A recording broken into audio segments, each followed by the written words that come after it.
Today, we're going to dive into one of Scripture's deepest secrets. It's a mystery that's woven through ancient prophecies, and it points to a future that, honestly, most people never see coming. And the key to unlocking the whole thing? It's in a place you might never expect. So let me ask you a question. If you were looking for the universe's greatest secrets, where would you even start? Maybe some forgotten ancient vault? Or, I don't know, maybe way out in the farthest reaches of space?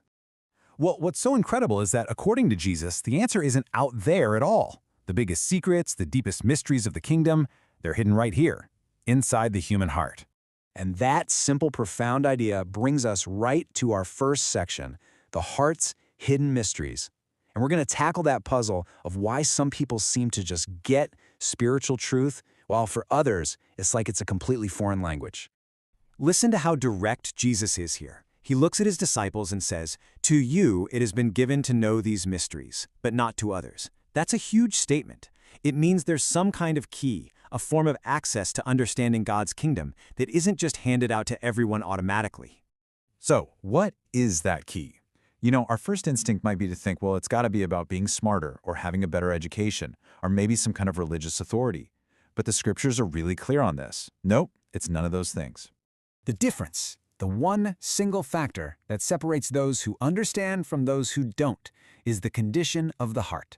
According to Scripture, everything, and I mean everything, hinges on this.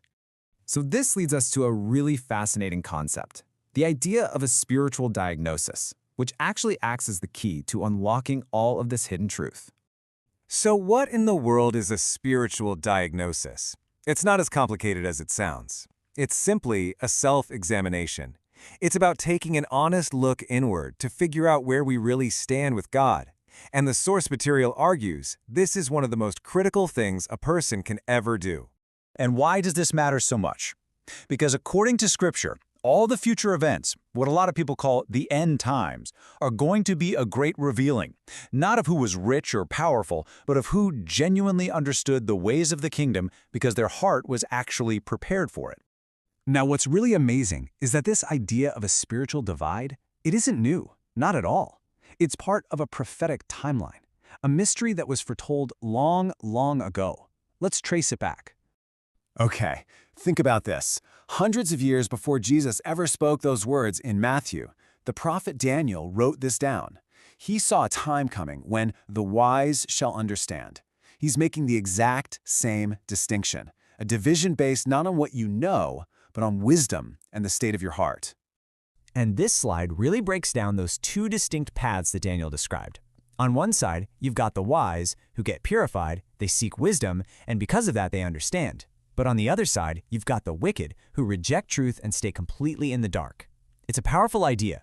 Two groups can see the exact same things happen, but their inner condition determines everything about how they see it. And you can literally trace this single thread all the way through Scripture. It kicks off with Daniel, who prophesies the spiritual division. Fast forward a few centuries to Matthew, and Jesus explains why it happens, the heart's condition. And then finally, the book of Revelation pulls back the curtain on the final destiny tied to that choice. It's one huge, consistent story. So, here's the bottom line. The crucial takeaway is this. Having the hidden wisdom of the kingdom isn't about memorizing facts or prophecies. Not at all.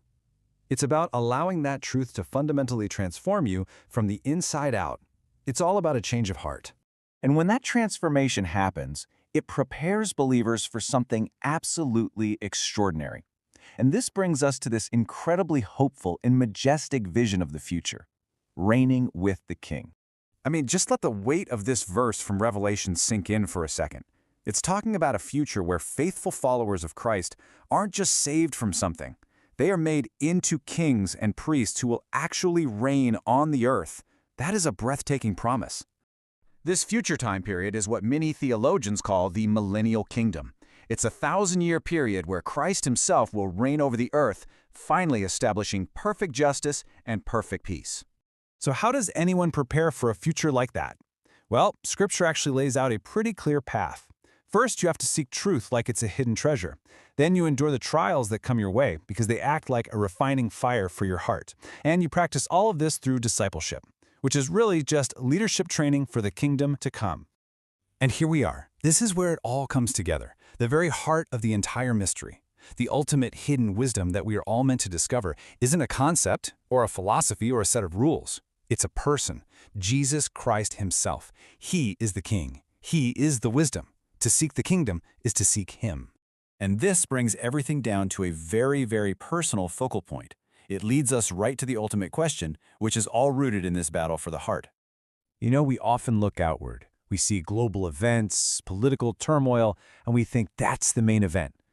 But the scripture suggests the most significant battle isn't out there at all. It's an internal, spiritual fight over truth, over loyalty, and over the affections of the human heart. And that's exactly why this matters so much for us, right here, right now. The preparation for this future kingdom, for reigning with Christ, it doesn't start with some big public announcement. It begins now, in the quiet, unseen places of the heart, in moments of surrender and seeking God. So, as we wrap this up, the final question isn't really about predicting the future or deciphering complex timelines. It's much simpler than that, and it's far more profound. Is your heart ready for the King?